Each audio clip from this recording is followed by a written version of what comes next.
አንዲት መምህር ክላስ ውስጥ እያስተማረች ነው። ከዚያ በመሃል እስቲ ተማሪዎች ከእናንተ ውስጥ አስተማሪ የሆነ ታሪክ ሊነግረን የሚችል ሰው አለ ብላ ጠየቀች። ከዚያ ማሙድ የሚባለው ጥግ ላይ የሚቀመጥ ሳቂታ ልጅ እጁን አወጣና እኔ አለኝ አለ። ከዚያ እስቲ ንገረን አሉት። ከአያቴ የሰማሁት ታሪክ ነው አለ። የሆነች ወፍ በብርዳማ ወቅት ሰማይ ላይ እየበረረች ነበር። በጣም ከመብረዶ የተነሳ ክንፏ ደረቀና ከሰማይ ላይ ወደ መሬት ወደቀች።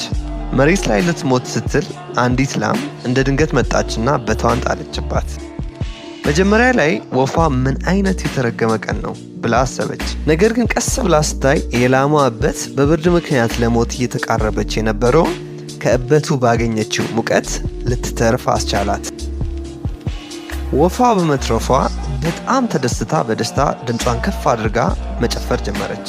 ታዲያ ድምጿን ከሩቅ የሰማች አንዲት የተራበች ድመት እየሮጠች መጣችና ላፍ አደረገቻትና በላቻት። ከዚያም አስተማሪዋ በድንጋጤ በጌታ ስም ምንድነው ታዲያ ታሪኩ የሚያስተምረን አለች።